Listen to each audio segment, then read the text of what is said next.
de 5 mensagens, baseada na carta de Tiago, ou melhor, epístola de Tiago, o nome mais apropriado, assim, denominá-la de epístola, porque é uma distinção na língua grega para epístola e para carta. Carta é para aquelas missivas com um destinatário específico e declarado. Então, carta aos Coríntios, carta a Filemon, carta aos Tessalonicenses. Por epístola, entendemos que são as missivas gerais, aquelas que não têm um destinatário específico, mas que foi lida e chegou de mão em mão e de alguma maneira foi mais abrangente nos seus objetivos e na sua relação de ensino com o povo. Tiago, provavelmente uma das cartas ou missivas mais antigas do Novo Testamento, provavelmente o escrito anterior até mesmo aos próprios evangelhos, tamanha a antiguidade que esta epístola possui aos seus escritos. Uma epístola que foi muito questionada por muito tempo por haver uma aparente, não é real, uma aparente contradição nos ensinamentos do apóstolo Paulo, especialmente quando ele escreve aos Efésios, dizendo que a salvação é por meio da fé. Isso não vem de nós, é dom de Deus para nós. Efésios 2, 8 e 9. E Tiago vai dizer que a fé sem obras é morta. Nós vamos chegar lá no próximo estudo, no próximo domingo que vem à noite, mas só para adiantar que essa seria a principal controvérsia que muitos estudiosos, há séculos atrás, achavam que esta epístola não deveria ser considerada uma epístola inspirada, canônica, mas ela, graças à providência de Deus, assim foi, e ela nos é muito útil, e não há nenhuma contradição, ao contrário.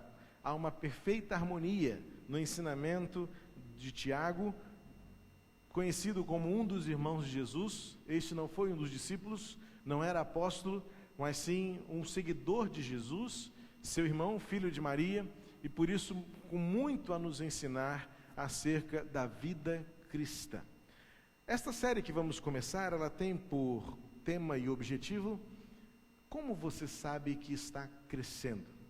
Nós temos vivido e aprendido o desafio da vida. Essa imagem que está aí por trás das letras é uma foto que eu fiz ano passado. Eu estava me arrumando para um dos casamentos aqui na igreja e de repente, quando eu me vi, havia uma menininha do meu lado me imitando nos gestos que eu estava fazendo. A Letícia achou curioso eu ajeitar a gravata no espelho e ela então posicionou-se do meu lado e a Eugênia aproveitou a deixa e registrou o momento. E esta foto é para nós uma foto memorável em família. Dada a responsabilidade que temos como pais, como adultos, de formar em nossos filhos o caráter e prover a eles todos os meios para que eles cresçam.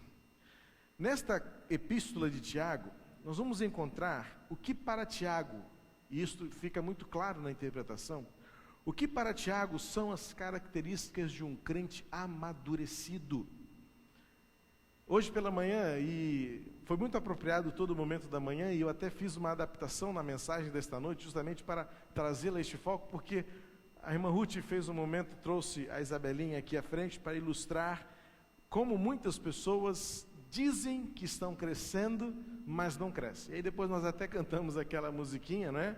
Que eu vou crescer, e que a nossa vida seja sempre um crescimento constante, um amadurecimento constante. Porque nós nascemos para crescer, nós nascemos para desenvolver. Talvez nem todos desenvolvamos todas as nossas capacidades, nem todos evidentemente desenvolvem a mesma estatura. O Alan, por exemplo, parece que Jader e Regina deram para ele chá de bambu, não é? Porque esse menino espichou e de repente ele já está com quase 2 metros, 1,93, não é? Outros permanecem pequenininho, e nem por serem pequenininhos, deixam de ser amados, como o Janinho, não é? Que tem uma estatura bem pequena, mas um coração enorme, que mora no nosso coração, que é maior do que a gente. Não estou falando de estatura física, na verdade estou falando de estatura espiritual. E justamente isso que Tiago, nos seus ensinamentos, vai mostrar aquilo que caracteriza alguém que teve uma experiência genuína com Jesus. Você alguma vez já se perguntou se você está desenvolvendo características de um crente maduro? Ou você continua vivendo as mesmas dúvidas de alguém que hoje frequenta, por exemplo, a nossa classe de preparação para os batismos, cujas dúvidas são muito claras, as dúvidas são sempre muito comuns, dúvidas acerca da salvação, dúvidas acerca da pessoa de Deus, dúvidas acerca de como a igreja acontece, se reúne, se organiza. Mas Tiago vai mais acima.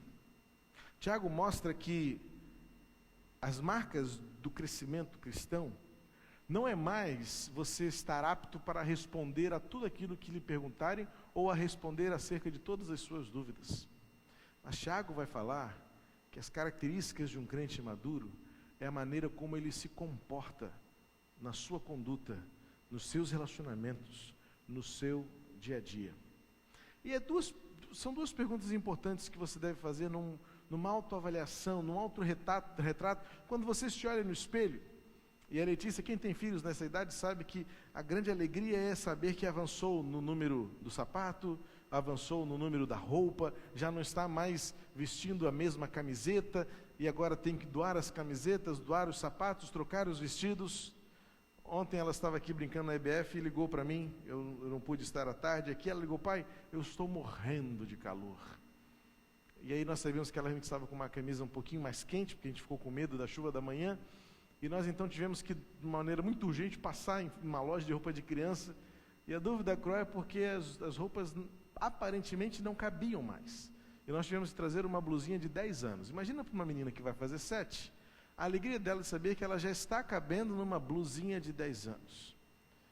Nós precisamos nos olhar nos espelhos da vida e percebermos estas nuances que caracterizam-nos como alguém que está crescendo. E quando estamos crescendo, uma segunda pergunta importante: nós estamos nos parecendo com quem? A Letícia, pela beleza dela, evidentemente que ela se parece muito com a mãe, evidentemente, né? Vocês achavam que ia falar comigo? Eu sou humilde. Eu não falo das minhas qualidades assim para qualquer pessoa, não. Eu sou humilde. Então a Letícia é muito bonita e se parece muito com a mãe. Claro que eu tenho minha participação nisso, né? Mas você se olha no espelho e você se vê parecido com quem? Com seu pai? Com sua mãe? Ou você carrega traços de algum tio seu, ou quem sabe dos seus avós? O fato é que quando nós crescemos, é normal que nós nos pareçamos com alguém. E quando nós nos olhamos para o espelho, é natural que nós percebamos o quanto estamos crescendo. Alguns já se olham no espelho e percebem o quanto já estão envelhecendo. Rugas, cabelos brancos, os pés de galinha que não existiam. O fato é que os espelhos da vida revelam muito acerca de nós. Ou por que não dizer, revelam tudo acerca de nós. Não podem revelar lá no interior, mas aquilo que o rosto mostra, aquilo que a aparência revela, os espelhos não mentem. E na vida cristã e na vida espiritual é assim também. E se nós pudéssemos hoje expor um espelho diante de cada um de nós, quais seriam as suas respostas para essas duas perguntas? Você está crescendo? Ao se olhar no espelho da vida cristã, você se vê maior, mais alto, mais maduro do que antes? E se você realmente está diferente, a segunda pergunta é: com quem você está se parecendo? Como eu disse, é natural que você se pareça ao longo da sua caminhada com algum dos seus genitores, seu pai, sua mãe, e talvez até se pareça com algum outro querido ainda mais distante, como avô, avó. Isto faz parte da vida, da nossa existência. E quando falamos de vida cristã, temos alguém com quem devamos parecer também. O apóstolo Paulo, quando escreve aos Romanos capítulo 8, nos versículos 28 e 29, diz que todas as coisas contribuem para o bem daqueles que amam a Deus. E de alguma maneira essas coisas vão contribuir para o bem e para que sejamos cada vez mais parecidos com Jesus. Certa vez eu ouvi de uma pessoa uma autoavaliação dizendo: pastor, eu nunca vou ser igual a Jesus, porque eu acho que isso é impossível. E essa pessoa até complementou: sou arrogante da minha parte dizer que eu vou ser igual a Jesus. Eu li para ela alguns textos do Novo Testamento, especialmente os escritos do apóstolo Paulo, quando ele diz aos coríntios: sejam meus imitadores, como eu sou de Cristo. Romanos 8, 29 vai dizer que nós devemos ser como Jesus. E as coisas todas contribuem como uma grande conspiração positiva de Deus, de maneira que Jesus seja formado em nós, até que Cristo seja visto em você. Tiago, portanto, vai completar esta verdade, ou fundamentar esta expectativa, nos dando subsídios e embasamentos para que nós saibamos se estamos crescendo, e ao crescermos, se estamos parecidos com Jesus. Convido você a abrir então a sua epístola de Tiago, provavelmente ela já está aberta, e nós vamos ler hoje os versículos 1 a 4 do capítulo 1. Em cada domingo nós vamos ler alguns versículos, e em cada domingo um capítulo, mas alguns versículos apenas. Eu quero encorajar você a ler a epístola de Tiago toda ao longo desses 5 domingos que teremos a avançar. E você vai ver o quanto ela é prática, atual e contextualizada à realidade que vivemos. Diz assim Tiago 1, versículos 1 a 4. Tiago, servo de Deus e do Senhor Jesus Cristo, às 12 tribos da dispersão, saudações. Meus irmãos, considerai motivo de grande alegria o fato de passardes por várias provações, sabendo que a prova da vossa fé produz perseverança, e a perseverança deve ter ação perfeita, para que sejais aperfeiçoados e completos, sem lhes faltar coisa alguma. A primeira característica de alguém que está crescendo, o primeiro teste pelo qual precisamos passar e ser aprovados, é o teste da dor. Primeiro, entender um pouquinho o contexto da epístola de Tiago. Essa epístola, como eu disse, foi provavelmente escrita como o texto mais antigo registrado no Novo Testamento. Como eu disse também já, Tiago foi um dos irmãos de Jesus e veio a se converter provavelmente após a morte, ou por ocasião da morte e ressurreição de Cristo. Este escrito de Tiago foi registrado certamente pela ocasião da chamada diáspora, Atos capítulo 8, quando a perseguição aumenta severamente contra os cristãos, e eles são então pressionados e espalhados por toda aquela região, literalmente fugindo da morte. Tiago escreve então a esses cristãos da diáspora, é o que ele diz lá no versículo 1, aos irmãos da dispersão.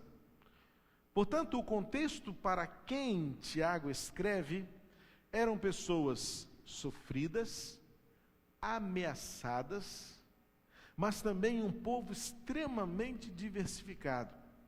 Pois ao passo em que ele se referia a homens e mulheres pobres, ele também escreveu a homens e mulheres ricos e que haviam se convertido ao Evangelho.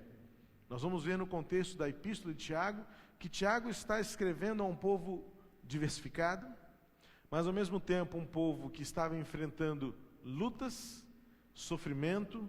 Muitos haviam passado pela experiência da perda de algum ente querido, por certo, pela perseguição religiosa, e tinham muito latente o que significa sofrer por amor a Jesus. Por isso, então, Tiago escolhe como primeiro tema da sua epístola falar sobre a dor. É como se Tiago estivesse logo introduzindo a maneira como vocês reagem à dor irá revelar o quanto Cristo é uma realidade na vida de vocês. Algumas perguntas que devemos fazer com relação à dor que enfrentamos. Nesse momento você talvez já comece a se identificar com essa circunstância, porque Tiago vai falar de provação, Tiago vai falar sobre a maneira de reagir, os resultados da dor e da provação sobre a nossa vida, e isto, portanto, revela o quanto estamos crescendo. Primeiro, como você encara as provações que você tem de enfrentar?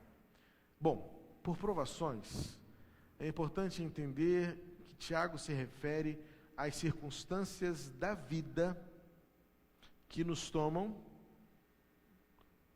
na qual muitas vezes nos vemos, e que se caracterizam de uma maneira muito própria. Provações, que literalmente seriam testes, lutas, provas, e no contexto em que Tiago está se referindo, literalmente seriam as perseguições por amor a Jesus. Essas provas são, primeiro, inevitáveis. Você e eu sabemos que por mais que nos esforcemos, nós não conseguimos evitar as circunstâncias contrárias. Evidentemente que muitos buscam-nas. Evidentemente que muitos, pela sua maneira de viver, cavam suas próprias sepulturas, como costumamos dizer. Evidentemente que muitos de nós, pelas nossas próprias escolhas, engendramos os nossos próprios problemas. Mas você e eu também sabemos que por mais que tentemos, nós não conseguimos evitar que muitas vezes tenhamos de enfrentar situações difíceis, contrárias, e que Tiago chama isso de provações. São inevitáveis, como também são imprevisíveis. Nem você, nem eu sabemos o que acontecerá daqui a pouco. Isso até certo ponto é bom, porque o próprio salmista diz em um dos salmos que se nós soubéssemos o que nos está guardado para o futuro, nós não viveríamos. Você pode imaginar, se você soubesse que morreria essa semana, o quanto isso lhe angustiaria? Então é melhor não saber. Deixe que as situações contrárias e difíceis sejam realmente imprevisíveis, para que você aprenda a viver intensamente o aqui, o agora, neste momento, neste lugar. São inevitáveis, são imprevisíveis, como também são diferentes. Significa dizer que não podemos projetar as nossas experiências e dizer: você sabe o que eu estou vivendo. Não. Como já cantou o Sérgio Pimenta em sua canção, No Leito de Enfermidades e Câncer, um pouco antes de morrer, ele disse: só quem sofreu sabe avaliar quem sofreu. Nossas experiências não são iguais. Principalmente por sermos pessoas diferentes, a maneira como também reagimos individualmente torna-se diferentes. Mas que bom saber que Deus lida conosco dentro dessa particularidade, dentro desta peculiaridade. Deus nos chama pelo nome e sabe muito bem onde está o nosso limite. As provas que enfrentamos são inevitáveis, são imprevisíveis, são diferentes. E uma má notícia: elas não terminam, elas são repetitivas. Você e eu sabemos que uma vitória, uma conquista, não significa o final de toda a guerra. Pois enquanto vivemos, teremos de enfrentar lutas. Jesus já disse isso aos seus discípulos: no mundo tereis aflições. Tende bom ânimo, portanto, porém, eu venci o mundo. Amados, a realidade das provações significa dizer que elas são inevitáveis, que elas são imprevisíveis, que elas são diferentes e que elas não terminam. E enquanto vivemos, estaremos sujeitos a enfrentar momentos, circunstâncias e situações difíceis e contrárias a nós. O que muda então? O que muda são nossas atitudes.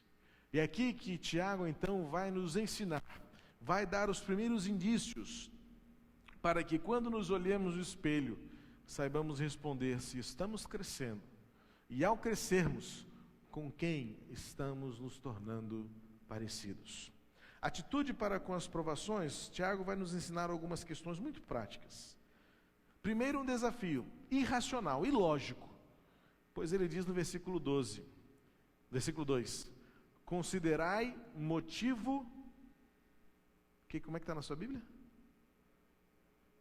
De grande alegria o fato de passardes por várias provações. Tiago não estava sendo irônico, e Tiago também não estava sendo incrédulo.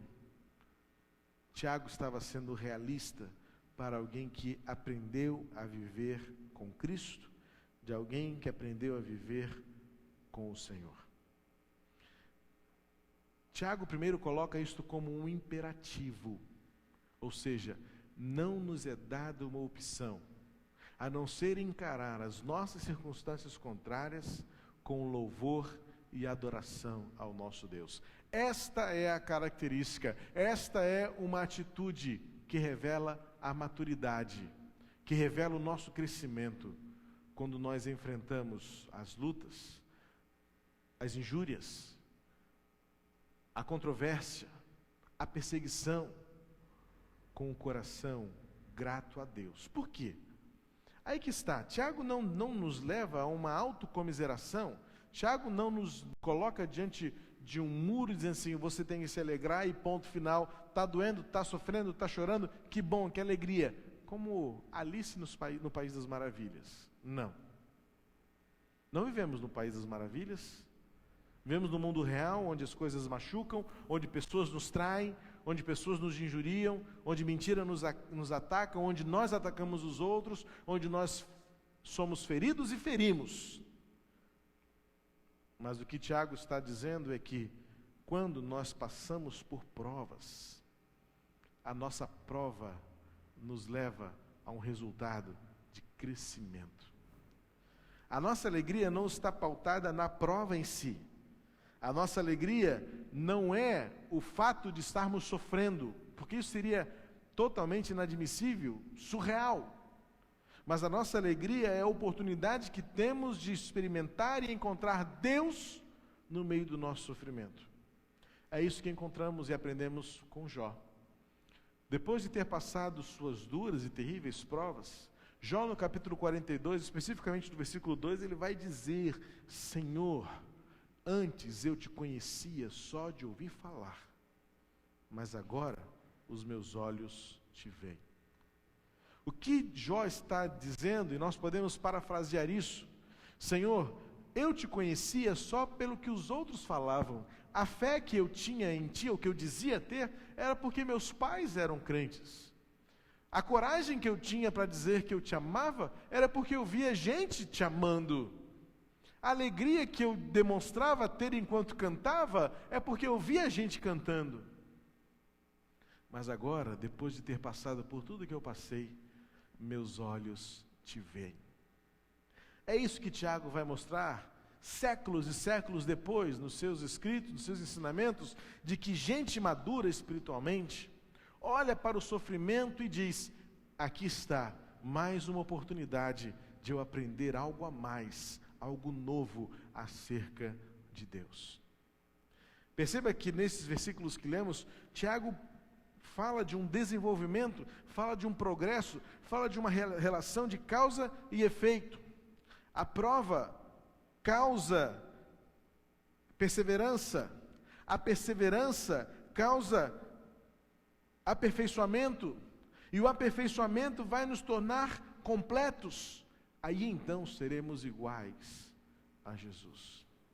Ou seja, se queremos ser iguais a Jesus, precisamos necessariamente passar pelas lutas, enfrentar momentos adversos, enfrentar situações contrárias. E aí a pergunta que fazemos: estamos dispostos a valorizar não a dor em si, mas os resultados dela em nós? Olha o que Tiago diz: pois a prova da vossa fé produz perseverança. Note que Tiago é específico aqui. Ele estava lidando com gente que estava machucada, estava sofrida e mais, estava a ponto de desistir. Mas Tiago então dá uma injeção de ânimo dizendo: isso tudo pelo que vocês estão passando é transitório. Tem um tempo, uma data determinada para terminar. Tem uma data determinada para expirar. Chegará o dia em que vocês não sofrerão mais. Chegará o dia em que vocês serão aperfeiçoados, lapidados. E que maravilha, o versículo 4 diz: nada mais lhes faltará. Quando nós declaramos como salmista no Salmo 23, o Senhor é meu pastor, nada me faltará. Por mais que os nossos pequeninos aprendam este salmo e você o saiba de cor desde que você se entende por gente, muitos de nós ainda não aprendemos e não conhecemos este pastor. Porque vivemos nos lamentando, vivemos nos lamuriando, e o conhecimento que temos deste Deus ainda não nos leva a dizer que realmente nada nos tem faltado, ainda que falte animais nos currais, fruto nas videiras, colheita no pasto. Isto é maturidade cristã.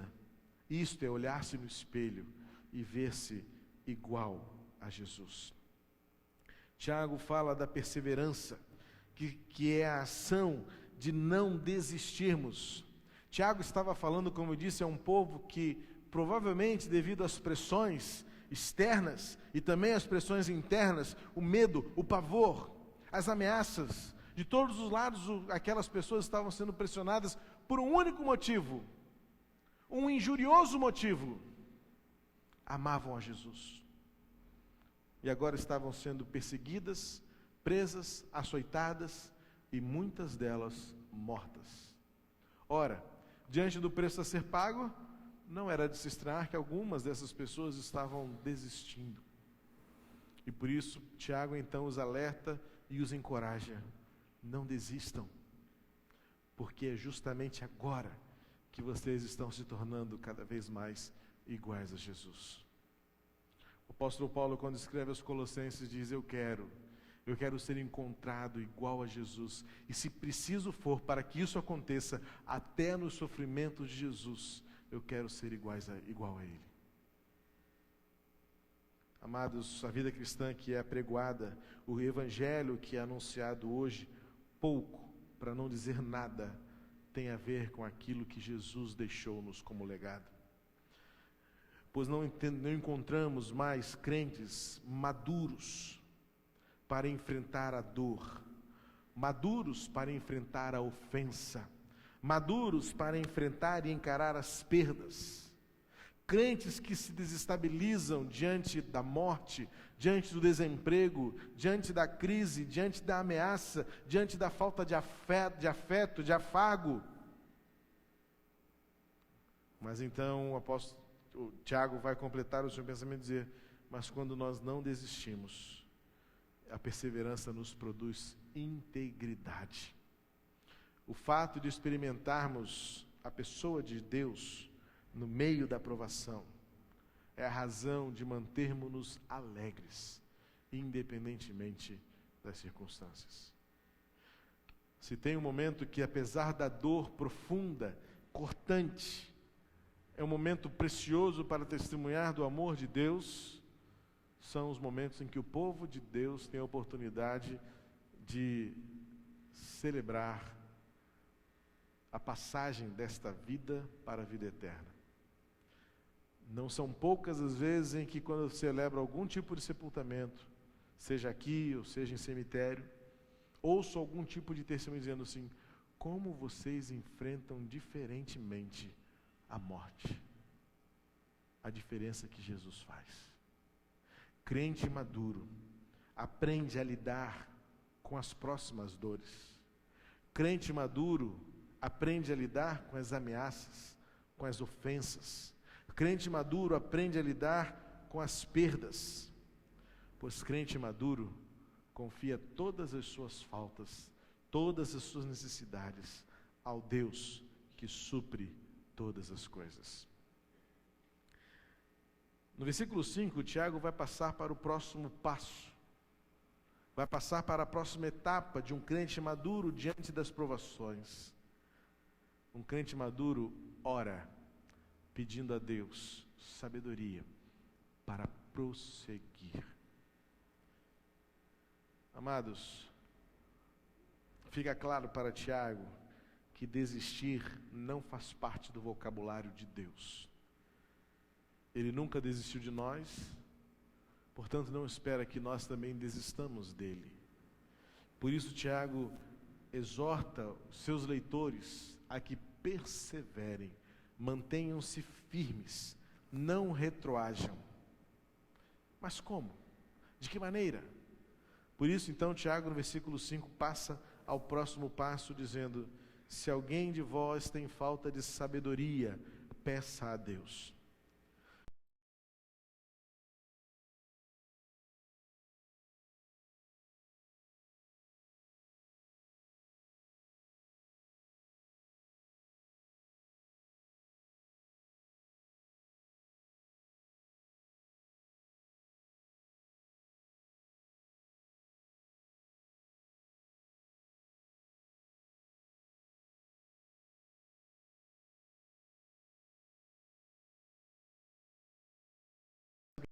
Vós tem falta de sabedoria, peça a Deus que a concede livremente e a todos dá, sem criticar, e lhe será dada.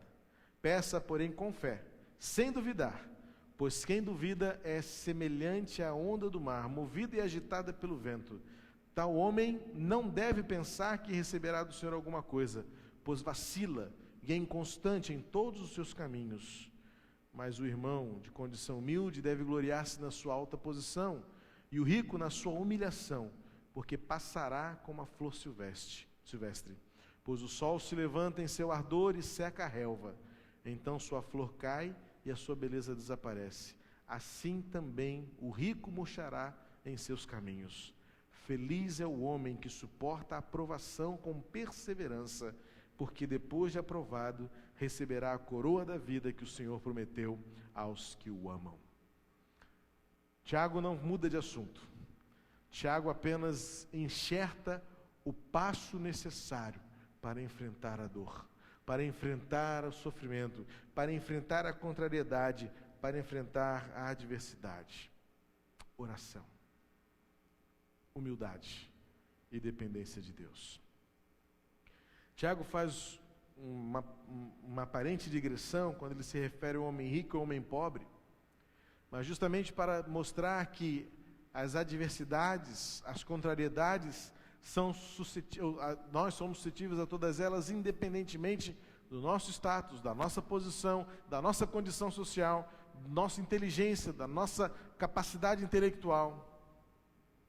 Um crente maduro aprende a lidar com a dor, aprende a lidar com a adversidade, aprende a lidar com a provação, tendo o seu coração firmado no Senhor.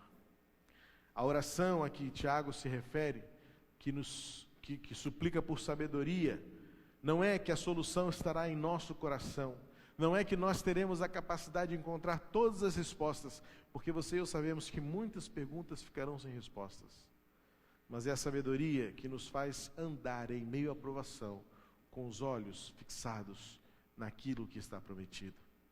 E o que está prometido é o versículo 12. Será aprovado e receberá a coroa da vida que o Senhor prometeu aos que o amam. O Senhor nos desafia por meio desta palavra a olharmos-nos no espelho, neste primeiro encontro, olharmos-nos no espelho e perguntarmos-nos: estou crescendo? A maneira como lidamos com a dor, a maneira como lidamos com o sofrimento, revela o quanto estamos amadurecendo na fé com Cristo. Crente maduro enfrenta a dor com esperança. Crente maduro enfrenta a dor com alegria. Crente maduro enfrenta a dor com perseverança. Que ao olharmos no espelho, cada vez mais, dia a dia, vejamos em nós traços do Senhor Jesus. A começar hoje, que o Senhor seja visto em nós, por meio da maneira corajosa, alegre, perseverante e esperançosa, como enfrentamos toda sorte de provação, sabendo que o Deus fiel, que nos ama, não falha e não falhará. Feche seus olhos.